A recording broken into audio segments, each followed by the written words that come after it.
শক্তিশালী রাষ্ট্র নরেন্দ্র দামোদর দাস মোদীর নেতৃত্বে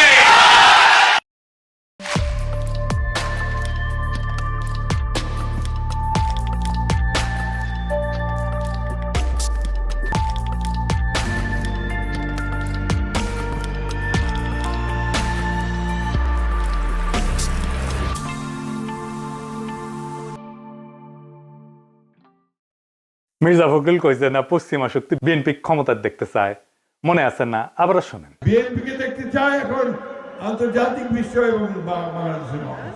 আচ্ছা, আপনাদের মনে ইচ্ছা আছে না ভারত কাকে বাংলাদেশে ক্ষমতায় দেখতে চায়? আমি আজ দেখামো ভারত কাক ক্ষমতার দেখতে চায়। কোন ষড়যন্ত্র তত্ত্ব না, একেবারে ফ্যাক্ট দিয়ে দেখামো ইন্ডিয়া কাক ক্ষমতার দেখতে চায়। তাহলে আমগারে কোনটি দেখা লাগবি? যে দেখা লাগবি ইন্ডিয়া মিডিয়ায়, ইন্ডিয়ান বুদ্ধিজীবীদের কথায়, ইন্ডিয়ান পলিটিশিয়ানদের কথায়, তাদের ডিপ্লোম্যাটিক ভাষায়, আর দেখা লাগবি আন্তর্জাতিক থিঙ্ক ট্যাঙ্কের নিরপেক্ষ বক্তব্যে। আসেন দেখি ইন্ডিয়ান মিডিয়া থিঙ্ক ট্যাঙ্ক কি করছে। থিঙ্ক ট্যাঙ্কি শুনলে আমার আবার গুয়ের ট্যাঙ্কের কথা মনে হয়ে যায়। যাই হোক, আসেন দেখি। প্রথমে দেখি টিভিএস এর একটা স্টোরি। মোটামুটি সবকিছু একসাথে করার চেষ্টা করেছে তারেক রহমানের দেশে আসা নিয়ে ইন্ডিয়ান মিডিয়ান নিউজ গুলো। টাইটেল দিছে Tarique Rahman home coming, a view from India. Tarique রহমানের দেশে ফেরা ভারতের দৃষ্টিতে। তারা বলতেছে এটা potentially game changing political moment, মানে রাজনীতির গতিপথ বদলাই দিতে পারে এমন মুহূর্ত। এখানে ওরা করছে, একটা পত্রিকা লিখেছে, ইংরেজিতে লিখেছে, ইংরেজি যেহেতু লিখেছে ঠিকই লিখেছে, তাই না? এটা বাংলা করলে বোঝা যায়। সাম্প্রতিক কিছু ইঙ্গিত থেকে বোঝা যাচ্ছে যে বিএনপি এবং ভারতের মধ্যে সতর্কভাবে সম্পর্ক পুনর্গঠনের একটা সম্ভাবনা তৈরি হয়েছে, যা দুইটা সাম্প্রতিক ঘটনার উপরে ভিত্তি করিয়া। প্রথমত উল্লেখ করা হয়েছে যে ডিসেম্বরের শুরুতে ভারতের প্রধানমন্ত্রী নরেন্দ্র মোদী খালেদা জিয়ার অবনতিশীল স্বাস্থ্যের বিষয়ে উদ্বেগ প্রকাশ করেন এবং সব ধরনের সহায়তা দেওয়ার প্রস্তাব দেন। এর জবাবে বিএনপি দ্রুতই প্রকাশ্যে এই উদ্যোগকে স্বাগত জানায় এবং মোদীর প্রতি তাদের আন্তরিক কৃতজ্ঞতা প্রকাশ করে। পর্যবেক্ষকদের মতে এই বিনিময়কে দুই পক্ষের সম্পর্ক উষ্ণ হওয়ার একটা ছোট হইলেও তাৎপর্যপূর্ণ সংকেত হিসাবে দেখা হচ্ছে। ভারতীয় কর্মকর্তারা হয়তো রহমানের, মানে তারেক রহমানের নেতৃত্বাধীন বিএনপিকে বাংলাদেশের জন্য আরো প্রেডিক্টেবল, উদারপন্থী এবং গণতান্ত্রিক বিকল্প হিসাবে দেখতে পারেন। এইবার আমরা সুবীর ভৌমিকের বক্তব্যটা দেখে আসি। হ্যাঁ, ভারত বাংলাদেশে কোন সরকার চাইবে? খুব সোজা উত্তর আমি তোমায় দিয়ে দিচ্ছি। Awami League is not in election, next best option is BNP, obviously not Jamaat. তারা অলরেডি 50 লাখ লোক নিয়ে জেহার টেয়াদের হুমকি দিচ্ছে। ফলে জামাত অবভিয়াসলি ইন্ডিয়া চাইবে না। অত অনেক কথা, ডিপ্লোম্যাটিক কথা বলে তো লাভ। কানেকশনটা হচ্ছে 71। আমরা একসাথে, আমার সৈন্য এবং মুক্তিযোদ্ধারা রক্ত ঝরিয়েছে, সেই সুবাদে Awami League. This is the historical fact. তো এই জায়গাতে হঠাৎ করে আজকে অন্য কিছু ডাইনামিক্স চলে আসবে, এটা তো আশা করাটাও ভুল। কিন্তু যে গভর্নমেন্ট আসবে তার সাথে ইন্ডিয়াকে তো ডিল করতে হবে। দেখেছেন? এবার আরেকটা স্টোরি দেখি। ঢাকার রাজনীতি শেখ হাসিনার বাইরে সরে যাওয়ায় ভারত হাত বাড়াচ্ছে বাংলাদেশ জাতীয়তাবাদী দলের দিকে। এখানে বলা হয়েছে মোদী যে খালেদা জিয়ার স্বাস্থ্যের খোঁজ নিচ্ছে, সেটা হইতেছে সিগন্যাল যে বিএনপির সাথে এনগেজ হইতেছে ইন্ডিয়া হাই লেভেলে। বুঝে চাও? ডেকান হেরাল্ডে কয়া হইতেছে বাংলাদেশে শেখ হাসিনার বিকল্প হিসেবে তারেক রহমানের বিএনপির দিকে ঝোঁকের ইঙ্গিত দিচ্ছে ভারত। তো এই যে সম্পর্ক, এটা অনেক আগে থেকে শুরু হয়েছিল। এইটা ইন্ডিয়ান ফরেন মিনিস্ট্রির ব্রিফিং এ একটা প্রশ্ন ওঠে। একজন জার্নালিস্ট এটা প্রশ্ন করে। এইটা প্রথম আলো রিপোর্টেই আসছে। এটা বলতেছে, একজন সাংবাদিক প্রশ্ন করেন 2018 সাল থেকে ভারত লন্ডনে অবস্থানরত বিএনপির নেতৃত্বের সঙ্গে যোগাযোগে ছিল এমন প্রতিবেদন বিষয়ে, পাশাপাশি বিএনপির কোন নেতা বাংলাদেশে ফেরার আগে ভারতের ক্লিয়ারেন্স নিয়ে কি কোনো আলোচনা হয়েছিল কিনা এ বিষয়ে প্রশ্ন করে। বিএনপির প্রিয় প্রথম আলোতেই এটা আছে। এটা এমনকি ইন্ডিয়ার ফরেন মিনিস্ট্রির ওয়েবসাইটও আছে এই আলাপটা। আর এটা রিপোর্ট করেছে ইকোনমিক টাইমস। এটি করছে নতুন সমীকরণের প্রেক্ষাপটে খালেদা জিয়ার ভারতের প্রতি রাজনৈতিক উত্তরাধিকার নরম হয়েছে। এটা ইংরেজিটা খটোমটো হয়েছে, মানে খালেদা জিয়ার উত্তরাধিকারী ভারতের প্রতি নরম হয়েছে। ডিপ্লোম্যাট একটা রিপোর্ট করেছে, জিয়ার জন্য মোদী আন্তরিক প্রার্থনা জানাইছেন এবং বলছেন যে ভারত বিএনপি চেয়ারপারসনকে, যিনি সংকটজনক অবস্থায় আছেন, সম্ভব সব ধরনের সহায়তা দিতে প্রস্তুত।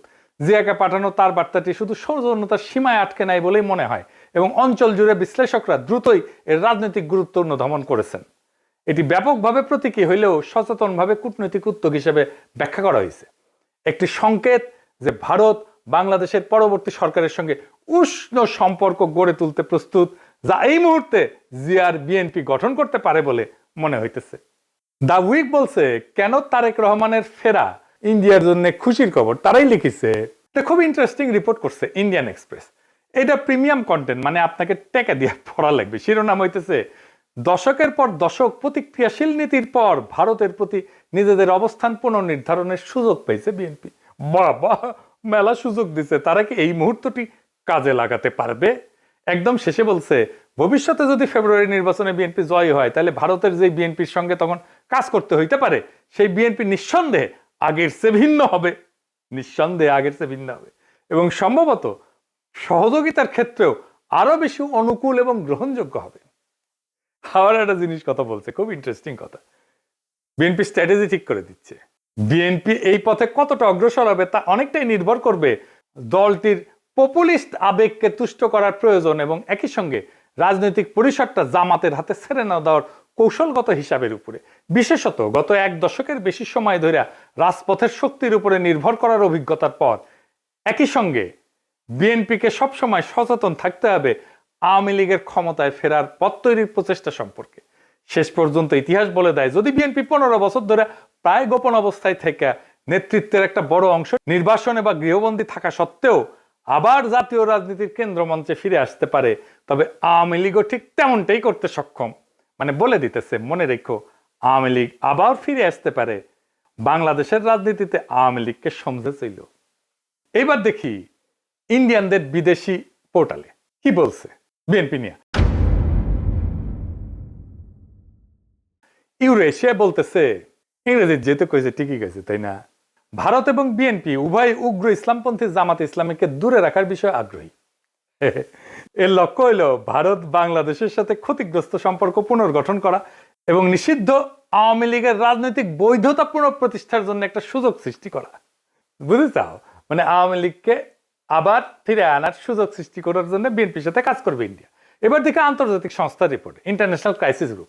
এটা একটা স্বাধীন অলাভজনক প্রতিষ্ঠান, আন্তর্জাতিক সংস্থা বলে বলা হয় আর কি। এটা নিরাপত্তা বিশ্লেষণ করে, রাজনৈতিক অস্থিতিশীলতা নিয়ে রিপোর্ট ছাপে, বিশ্বজুড়ে সংঘাত এটা নিয়ে রিপোর্ট ছাপে। তারা গবেষণাও করে, মাঠ পর্যায়ের তথ্য, কূটনৈতিক নেটওয়ার্ক, বিভিন্ন দেশের রাজনৈতিক পরিস্থিতি নিয়ে রিপোর্ট প্রকাশ করে। এবং এই ইন্টারন্যাশনাল ক্রাইসিস গ্রুপ ভারতের উপর নিয়মিত রিপোর্ট প্রকাশ করে, বিশেষ করে কাশ্মীর, দক্ষিণ এশিয়ার নিরাপত্তা, ভারত পাকিস্তান সম্পর্ক, মানবাধিকার এবং আভ্যন্তরীণ রাজনৈতিক উত্তেজনা নিয়ে। এরা লিখিচ্ছে, এটিও মনে হয় যে বাংলাদেশের রাজনৈতিক শক্তিগুলোর মধ্যে এই দলটি ভারতীয় স্বার্থ এবং উদ্বেগকে সম্মান জানাতে সবচেয়ে বেশি আগ্রহী ও গ্রহণযোগ্য অবস্থানে রয়েছে। অতীতে দলটিকে প্রায় ভারত বিরোধী হিসেবে দেখা হইলেও সাম্প্রতিক সময়ে তারা নিজেদের অবস্থান সংযত করার উদ্যোগ নিছে, জামাতে ইসলামের সঙ্গে দূরত্ব সৃষ্টি করছে এবং আওয়ামী লীগ যে ধর্মনিরপেক্ষ রাজনৈতিক পরিসরটি আগে দখলে রেখেছিল তার একটি অংশ দখলের দিকে অগ্রসর হয়েছে। বুঝছাও? আচ্ছা, এইবার আসেন বাংলাদেশের ভিতরে ইন্ডিয়ান ইন্টারেস্ট কি বলে সেটা দেখি। বাংলাদেশে কারা ভারতের স্বার্থ রক্ষাকারী? বাংলাদেশের দুইটা পত্রিকা মূলত ভারতের স্বার্থ রক্ষাকারী, বন্দের আলো আর দিল্লি স্টার। এরা এখন তো বিএনপির ক্ষমতা আসার কথা বলতেছে, বিএনপির গুণগান এমন ভাবে গাইতেছে যে মনে হইতেছে এটার মালিক এখন বিএনপি। এরা যাকে ক্ষমতায় দেখতে চাইবে, মনে রাখবেন ইন্ডিয়া তাদের ক্ষমতায় দেখতে চাইতেছে। আপনারা দেখবেন প্রথম আলো, দিল্লি স্টার ক্রমাগত বিএনপির নেতাদের, বুদ্ধিজীবীদের লেখা ছাপতেছে। আপনি দেখতে থাকবেন, এরপরে শুরু হবে যারা এতদিন আওয়ামী লীগের পক্ষে লিখতো, সোহরাব হোসেন, টোহরাব হোসেন ইত্যাদি। মিজানুর রহমান তো মারা গেছে, সে থাকলে আর সেও লেখা শুরু করতো। তারা প্রথম আলোতে বিএনপির পক্ষে লিখতো। তাই প্রথম আলো, ডেইলি স্টার ভারতের রাজনৈতিক অবস্থানের এটা লিটমাস টেস্ট। জানেন তো লিটমাস টেস্ট এটা কেমিস্ট্রির কথা, ক্ষার আর অম্ল চেনে আর কি, এটা কাগজ দিয়া। তাহলে এখন মনে হইতেছে প্রথম আলো, দিল্লি স্টার বাংলাদেশে থাকাই উচিত। এত সহজে ইন্ডিয়ার অন্দর মহলের খবর আমরা কিভাবে পাবো? ওদের কাছ থেকে যেটা পাবো সেটাই বুঝে নেবো এটা ইন্ডিয়ান খবর। আপনি দেখেন 2025 নিয়ে একটা ছবি আঁকছে প্রথম আলো। এর মধ্যে প্রথম আলো, ডেইলি স্টারে আগুন নিয়ে তো কান্নাকাটি আছে, কিন্তু সবচেয়ে উজ্জ্বল ছবিটা তারেক রহমানের। উনি ভার্চুয়াল থেকে রিয়াল হইতেছেন আর যাইতেছেন উড়িয়া ভোটের বাক্সের দিকে। পিছে তারেক রহমানের বিড়ালের ছবিও আছে। প্রফেসর ইউনূসের পাশে গরিলা দুর্মুষ পেটা করিচ্ছে, কিন্তু হাসিনার ছবিটা দাদির মতো নির্মল, কত ভালো মানুষ। এই যে প্রথম আলো, ডেইলি স্টার, এইটা যে আওয়ামী বাকশালী ইন্ডিয়ান অ্যাসেট, কোনো সন্দেহ আছে এখন? এর মধ্যে খালেদা জিয়ার প্রতি সম্মান জানাইতে ঢাকা এসেছিলেন ইন্ডিয়ার পররাষ্ট্রমন্ত্রী জয়শঙ্কর। সে অন্তর্বর্তীকালীন সরকার এবং বিএনপির কয়েকজন শীর্ষ ব্যক্তির সাথে কথা বলছেন। কি ছিল তার চাওয়া? 1 নাম্বার, দুই দেশের সম্পর্কের মধ্যে যে উত্তেজনা সৃষ্টি হয়েছে তা হ্রাস করতে হবে। 2 নাম্বার, আসন্ন জাতীয় সংসদ নির্বাচনে আওয়ামী লীগকে অংশগ্রহণের সুযোগ দিতে হবে। কি আবদার! 3 নাম্বার, আওয়ামী লীগকে নির্বাচনে অংশগ্রহণের সুযোগ দেওয়ার জন্য প্রয়োজনে 12ই ফেব্রুয়ারি নির্ধারিত জাতীয় নির্বাচনের তারিখ পিছাইতে হবে। এইটা প্রফেসর ইউনূস সরকারকে বলে গেছে। তারেক রহমানকে কি বলছে আমি জানি না, তবে অনুমান করি একই বার্তা দিছে। এই বার্তা কার জন্য? এই বার্তা অন্তর্বর্তী সরকারের জন্য এবং তাদের চোখে যারা ভবিষ্যৎ ক্ষমতা তাদের জন্য, তাদের সাথেই কথা বলছে। এখন একটা জিনিস পরিষ্কার করে বলা দরকার, বিএনপি এখানে কোনো চুজেন ফোর্স না ইন্ডিয়ার জন্য। তাকে যে পছন্দ করা হইতেছে তা কিন্তু না। বিএনপি এখানে কম্প্রোমাইজড অ্যাক্টর। তার মানে এমন একটা শক্তিতে সে রূপান্তরিত হয়েছে যারা আসলে ভারতের সাথে একটা কম্প্রোমাইজ করছে। ভারত বিএনপিকে চায় কারণ বিএনপি আদর্শিকভাবে শক্ত না, কাঠামোগতভাবে দুর্বল। যেই দল 15 বছর টিকে ছিল নির্বাসনে, মামলা হামলা গ্রেপ্তার গুনখুনে, আন্তর্জাতিক সহানুভূতিতে, আমাদের মতো ইন্ডিভিজুয়াল অ্যাক্টিভিস্টদের মরাল সাপোর্টে এবং অ্যাক্টিভিটিতে, সে দল জানে ক্ষমতায় ফেরার জন্য কোথায় নতি স্বীকার করতে হবে। সে তারেক রহমান জানে তার বাবাকে হত্যা করছে ভারত, সে জানে তার মাকে ক্ষমতাচ্যুত করছে ভারত, সে জানে তার নির্যাতনও করছে ভারত, মাজা ভেঙে দিছে ভারত, তার মাকে জেলে দিছে, ইন্ডিয়া তিলে তিলে তাকে মৃত্যুর দিকে ঠেলে দিছে। আর এটাও সে জানে সে না পারছে এটা ঠেকাইতে, না পারছে নিজেকে রক্ষা করতে। তাই এই কম্প্রোমাইজ তার শক্তি না, এটাই তার দর কষাকষির পুঁজি। দিল্লির চোখে বিএনপি মানে এমন একটা দল যাকে ম্যানেজ করা যায়, নেগোশিয়েট করা যায় যার সাথে, এবং প্রয়োজনে তাকে বদলায় ফেলা যায়। এবং বিএনপিকে ইন্ডিয়া আস্তে আস্তে বদলায় ফেলতেছে, তারে আর একটা আওয়ামী লীগ বানায় ফেলতেছে। আজ ইন্ডিয়ার বিএনপিকে দরকার, কারণ জামাত অতিরিক্ত শক্তিশালী হয়ে গেছে। কাল আওয়ামী লীগ ফিরে আসলে বিএনপি অপ্রয়োজনীয় হয়ে যাবে, কারণ ইন্ডিয়ার কাছে বাংলাদেশে কেউই অপরিহার্য না, এখানে সবাই রিপ্লেসেবল। আওয়ামী লীগ চলে গেছে, এখন ধরেছে বিএনপিকে, বিএনপি চলে যাবে আর একজনকে ধরবে। তাহলে প্রশ্নটা ভারত কাকে ক্ষমতা চায় এটা না, আসল প্রশ্ন হচ্ছে বাংলাদেশ কি আবারও একটা কম্প্রোমাইজড অ্যাক্টরকে নিজেদের ভবিষ্যৎকে লিখতে দিবে, নাকি এইবার এমন একটা রাষ্ট্র বানাইতে চাইবে যাকে ক্ষমতায় রাখতে কারো দরকার পড়ে না। ইন্ডিয়ার দরকার পড়ে না, আমেরিকার দরকার পড়ে না, চীনেরও দরকার পড়ে না, যে নিজের শক্তিতে জনতার শক্তিতে ক্ষমতায় থাকতে পারে। যতদিন এই প্রশ্নের উত্তর না আসবে বাংলাদেশের সরকার বদলাবে কিন্তু রাষ্ট্র বদলাবে না, রাষ্ট্র একই রকম থাকবে। সেজন্যই দেখছেন না সংস্কার করতে চায় না বিএনপি, কারণ কম্প্রোমাইজড অ্যাক্টর দিয়ে কখনোই একটা সার্বভৌম রাষ্ট্র তৈরি হয় না, করা যায় না। ভারত কাকে চায় এটা গুরুত্বপূর্ণ না, প্রশ্ন হইতেছে ভারত যাকে চায় না সে কি টিকে থাকতে পারে কিনা। আমাদের এমন রাষ্ট্র করতে হবে, আমাদের এমন নেতা বাইছে নিতে হবে ইন্ডিয়া যাকে চায় না কিন্তু সে টিকে থাকতে পারে। ইতিহাস একটাই জিনিস দেখাইছে, দিল্লি যাকে ম্যানেজ করতে পারে সে সরকার দেশ চালায় না, সে শুধু সময় পার করে, সে শুধু সম্পদ পাচার করে, সে জনগণকে কেয়ারও করে না, জনগণের ভোটেরও দরকার পড়ে না। আজ দিল্লি যদি বিএনপির দিকে তাকায় তাহলে সেটা ভালোবাসা না, সেটা দিল্লির প্রয়োজনই। কাল প্রয়োজন বদলাইলে ইন্ডিয়ান ন্যারেটিভ বদলাবে, ইন্ডিয়ার পার্টনার বদলাবে, ইন্ডিয়ার ভালোবাসাও বদলাবে, মানুষ বদলাবে না। তাই আজকে সিদ্ধান্ত বিএনপির না, আওয়ামী লীগের না, ইন্ডিয়ার না, আজকে সিদ্ধান্ত বাংলাদেশের। আপনি কি এমন একটা রাষ্ট্র চান যে এইখানে সরকার ঢাকায় কিন্তু সেই সরকারের সার্ভাইভাল দিল্লিতে, নাকি এমন একটা রাষ্ট্র চান যাতে টিকায় রাখতে কারো প্রয়োজন পড়ে না সাহায্যের? এই প্রশ্নের উত্তর না পাওয়া পর্যন্ত বাংলাদেশে কোনো পরিবর্তন হবে না, শুধু ম্যানেজমেন্ট বদলাবে। আগামী নির্বাচনে ম্যানেজমেন্ট বদলানোর নির্বাচন না, এটা আসল পরিবর্তনের নির্বাচন, ইন্ডিয়ার বলয় থেকে বাইর হওয়ার নির্বাচন। সেই নির্বাচনে বিজয়ের লক্ষ্যে আগান।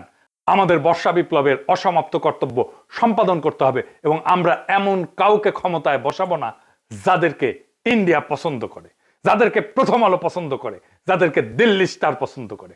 আমরা এমন কাউকে ক্ষমতায় আসবো যারা প্রথম আলো, দিল্লি স্টার, ইন্ডিয়া সবার চোখে চোখ রেখে বাংলাদেশের মানুষের সাথে লড়াই করতে পারবে। ইনকিলাব জিন্দাবাদ।